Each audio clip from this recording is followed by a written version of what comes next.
Le vendredi, c'est déjà un peu le week-end et ça commence par une pause, la pause garage bien évidemment. Et notre vidéo du jour est consacrée au plus gros SUV de la gamme européenne de Nissan, le X-Trail. Mais avant de commencer cet essai, je vous invite à nous soutenir en vous abonnant à la chaîne et en activant la cloche de notification. Et si la vidéo vous a plu, n'hésitez pas à nous en faire part en commentaire et à nous laisser un petit pouce bleu. Tout cela nous aide grandement à être mieux référencés sur YouTube. Bon, on dit, tu as fini de pomper les piges de nos abonnés et de faire de l'autopromotion? On peut commencer la vidéo? Oui, j'ai fini.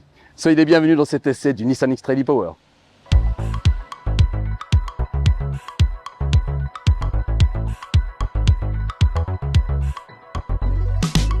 Apparu avec les traits et les aptitudes d'un baroudeur, le Nissan X-Trail a fortement évolué au fil des générations.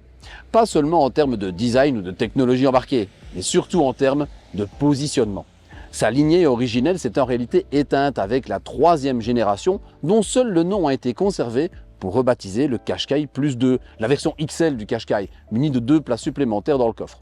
Bon, il faut bien avouer que l'appellation X-Trail est quand même un petit peu plus sexy que celle de Qashqai Plus 2. Pas question donc d'aller faire du franchissement avec notre X-Trail. Son truc à lui, ce sont les surfaces bitumées, à l'instar du Qashqai dont il dérive, tout en présentant un espace intérieur bien plus important. Mais cette fois-ci, le X-Trail ne se contente pas de se présenter comme une simple version au porte-à-faux arrière allongé du Qashqai. Il dispose, enfin serais-je même tenté de dire, d'une véritable personnalité stylistique.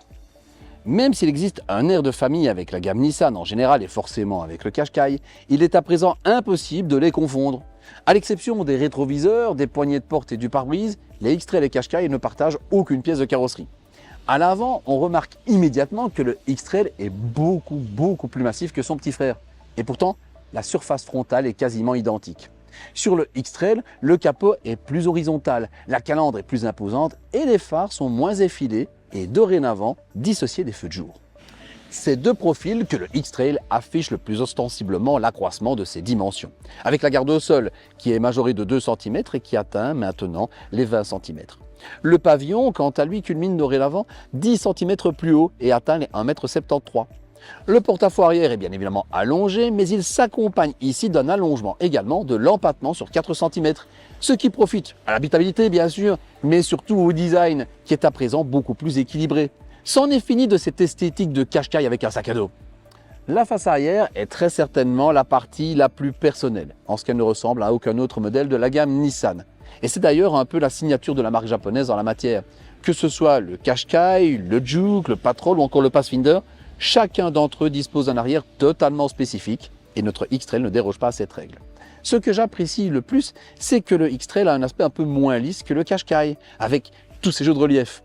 Les feux arrière jouxtent la lucarne, ils sont intégrés à une espèce de proéminence qui disparaît ensuite au niveau du porte-plaque pour se marquer ensuite à nouveau au niveau du pare-choc et ensuite à nouveau disparaître au niveau du spoiler. Ça donne un aspect plus robuste et plus baroudeur à l'ensemble, même si je vous rappelle que notre X-Trail n'est absolument pas du tout fait pour aller crapahuter.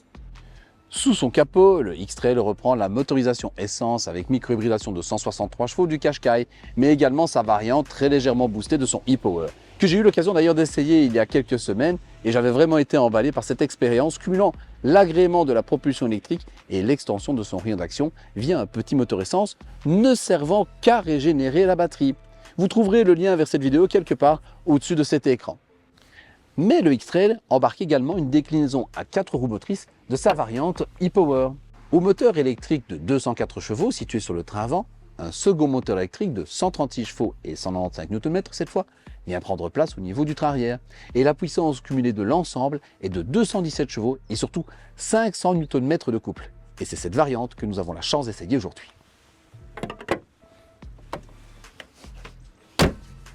Le châssis est bien évidemment le CMF-C, commun à de très nombreux modèles de l'alliance Renault-Nissan-Mitsubishi, parmi lesquels on peut citer les Mégane, Talisman, Espace, mais également le Nissan Qashqai. Au niveau des trains roulants, on retrouve une solution raffinée avec une suspension McPherson à l'avant et un essieu multibras à l'arrière. La suspension, quant à elle, s'en remet exclusivement un amortissement passif.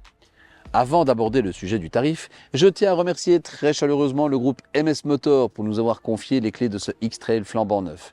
MS Motor est concessionnaire officiel Nissan en région luxembourgeoise et namuroise. Leurs salles d'exposition sont situées à Ciney, Arlon, Libramont, Namur, Bastogne et Marchand-Famenne. Ils sont également concessionnaires officiels Toyota en région luxembourgeoise et même agréés comme Lexus Service à Marche-en-Famenne. Si vous avez des questions, n'hésitez pas à les contacter à l'aide des coordonnées que vous trouverez dans la description située sous cette vidéo. Ils se feront un plaisir de vous renseigner sur votre future voiture. Et allez savoir, ce sera peut-être un X-Trail comme celui-ci. Alors, combien pour le X-Trail dans la vitrine?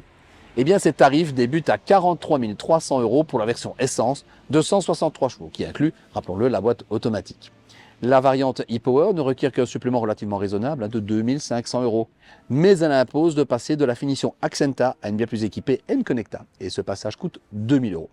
Enfin, la déclinaison e-Force à 2 moteurs et 4 roues motrices, comme notre véhicule d'essai, nécessite une allonge de 2 800 €. Ce sont des tarifs qui peuvent sembler élevés à première vue. Mais si on tient compte des tarifs pratiqués par la concurrence, notamment avec l'élévation des prix que nous avons connus au cours de l'année 2022, eh bien il s'agit de prix très concurrentiels. Quant à la garantie, elle est typique de la marque Nippon, avec 3 ans limités à 100 000 km. Avec 4,68 m de long, 1,84 m de large et 1,73 m de haut, le X-Trail quitte la catégorie des SUV compacts du Qashqai pour entrer de plein pied dans celle des SUV familiaux. Sa garde au sol généreuse de 20 cm met particulièrement en valeur les très belles jantes en alliage, dont le diamètre varie de 18 à 20 pouces selon la finition. Le X-Trail présente un embonpoint de 200 kg par rapport au Qashqai, similairement équipé et motorisé. Et le passage aux 4 roues motrices représente à lui seul 104 kg. Le coffre est le premier bénéficiaire de cette majoration de l'encombrement extérieur. En progrès de 135 litres par rapport au Qashqai, le volume atteint à présent 575 litres en configuration 5 places. Outre sa traditionnelle banquette rabattable en 2 parties asymétriques, la modularité gagne une large trappe à ski et un coulissement longitudinal de la banquette sur près de 22 cm. Lorsque le tout est rabattu, on obtient un volume maximal assez impressionnant de 1424 litres. Par rapport au Qashqai, on remarque que le seuil de chargement est un petit peu plus bas. Mais ce qui est encore bien plus intéressant et qui fait tout l'attrait de ce X-Trail, c'est que contre un supplément de 850 €, le plancher du coffre cache 2 strapontins voués à transformer ce SUV en familial de 7 places. Attention, il s'agit de 7 places homologuées. L'espace est logiquement plus limité que sur un monospace. La 6e et la 7e place sont vouées à transporter des enfants prioritairement. Malheureusement, notre véhicule d'essai n'est pas équipé de cette option, donc on ne peut pas l'essayer pour un adulte, même s'il est de petite taille comme moi. En somme, à l'instar du Mercedes GLB ou du Land Rover Discovery Sport, il convient de considérer ce X-Trail comme un 5+2 places. Malgré une garde au sol assez élevée de 20 cm, l'accès à bord se montre plutôt facile, même pour les petits gabarits dans mon genre. Et une fois installé, on dispose d'un espace tout à fait identique à celui du Qashqai. À l'arrière, ce n'est pas tout à fait la même chose. Tout d'abord, l'accès est un petit peu plus compliqué du fait que l'assise de la banquette est un petit peu plus haut. Et puis, on a un empattement qui est désormais de 2,70 m, soit un progrès de 4 cm par rapport au Qashqai. Et là, on a un espace aux jambes qui est vraiment phénoménal. On peut vraiment en profiter parce que regardez, cette banquette est couillissante. Donc, on peut vraiment profiter d'un espace royal ou se dire non, on favorise le coffre. Et malgré ça, regardez, avec mon 1,70 m, j'arrive quand même à caser mes jambes. En termes de commodité, l'arrière se montre vraiment très familial, avec des stores intégrés dans les portières, avec un accoudoir central qui peut même devenir une trappe à ski. Donc ça, c'est vraiment pas mal quand on veut transporter des objets longs. Ceux qui pensent aller chez Ikea acheter des Billy, pensez-y. On est vraiment très bien installé à l'arrière. Et en plus, petit bonus, le dossier est réglable en inclinaison. Vraiment, l'arrière, c'est un très bon endroit pour faire de très longs trajets. Depuis le poste de conduite, la visibilité périphérique ne varie guère par rapport au Qashqai. Sauf en 3/4 arrière, dont vraiment le montancé est vraiment très imposant et bloque vraiment très fort la vue.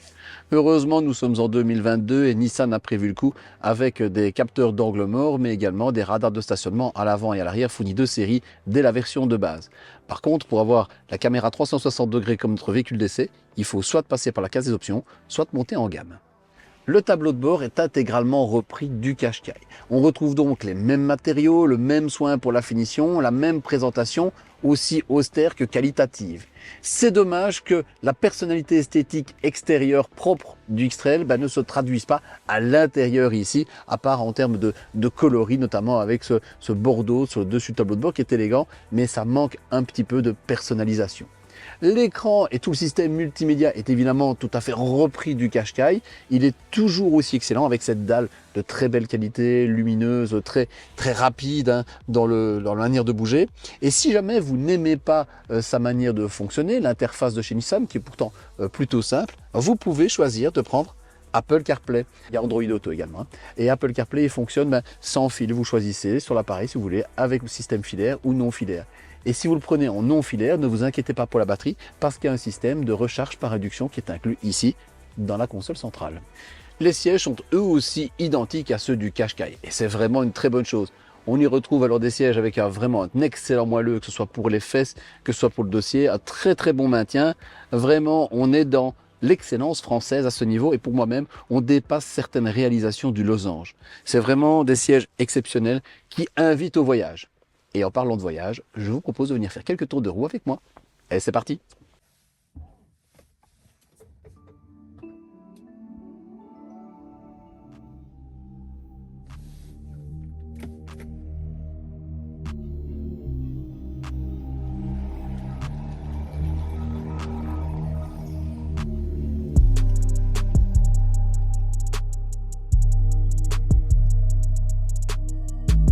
Malgré sa masse à vide de 1908 kg, le X-Trail est bluffant de vivacité. Cette impression est confirmée par le chronomètre, avec seulement 7 secondes pour atteindre les 100 km/h. Le dynamisme ne se retrouve pas au niveau du comportement routier, lequel joue la carte du cruising. Ce n'est pas dû à un manque d'adhérence, loin de là, mais plutôt à un roulis marqué et de par là un caractère pâteau dans les enchaînements. En contrepartie, le X-Trail acceptera de s'aventurer à l'occasion en dehors des routes bitumées, grâce à la générosité de sa garde au sol, à ses pneumatiques à flanc haut et à son limiteur électronique de vitesse en descente. Attention, n'allez pas le prendre pour un concurrent du Defender ou du Wrangler pour autant. Ce X-Trail n'est pas un franchisseur, mais un tout-chemin. Par rapport au Qashqai, le X-Trail se montre incontestablement moins dynamique. Et ça, c'est dû à deux choses. Premièrement, la masse qui est supérieure de 200 kg et également l'allongement de l'empattement qui tend généralement sur les véhicules à les rendre plus stables et donc un peu moins vivants. En contrepartie, on a un véhicule qui est beaucoup plus filtrant au niveau des suspensions. C'est impressionnant comme il digère toutes les inégalités de cette route. J'ai repris la même route que la dernière fois avec le Qashqai dans lequel j'étais bien isolé. Ici, j'ai l'impression d'être avec un véhicule qui a une suspension pilotée tellement ça gomme tous les défauts de la route. C'est vraiment impressionnant. Ici, pour le moment, il n'y a pas du tout de bruit de moteur, mais je ne suis pas en mode 100% électrique. Il y a pour l'instant le moteur thermique qui est en train de tourner devant. L'encapsulage, l'insonorisation mécanique est absolument incroyable. Vraiment, Nissan a fait un excellent travail sur ce X-Trail et pour moi, il vaut vraiment la différence de prix. Donné pour 6,3 litres en consommation mixte, soit 143 grammes de CO2 par kilomètre, notre X-Trail e-Power e-Force a consommé 6,3 litres au cours de cet essai, séance chronométrée incluse. Sur autoroute, la consommation moyenne s'établit aux alentours de 7,3 litres, ce qui, combiné aux 55 litres du réservoir, autorise alors une autonomie de 550 km. Réclamant un supplément de près de 5 000 € par rapport au Qashqai, le X-Trail se veut comme une version plus de ce dernier. Plus de coffre, plus d'habitabilité avec ses 6e et 7e places à point, plus de modularité, plus de puissance, beaucoup plus de confort et en fin de compte, encore plus de polyvalence et d'aptitude familiale. Mais au-delà de cette simple énumération d'améliorations ou d'ajouts, il convient de reconnaître que le X-Trail mérite à nouveau son appellation spécifique grâce à une personnalité qui, elle, lui est à présent aussi tout aussi spécifique. Cette vidéo est à présent terminée, j'espère qu'elle vous a plu. Si c'est le cas, eh bien n'hésitez pas à rajouter un petit pouce bleu en dessous de celle-ci. Et si la chaîne vous intéresse, n'hésitez pas non plus à vous abonner. Et dans ce cas-là, n'oubliez pas d'activer la cloche de notification, car c'est grâce à elle que vous serez tenu au courant de chacune de sorties de nouvelles vidéos sur la chaîne. Vous pouvez également consulter l'actualité de la Pause Garage sur nos réseaux sociaux et sur notre site internet qui est 100% gratuit. Il ne me reste plus qu'à vous dire merci d'avoir regardé la vidéo, à la prochaine et d'ici là, soyez prudents sur les routes. Ciao!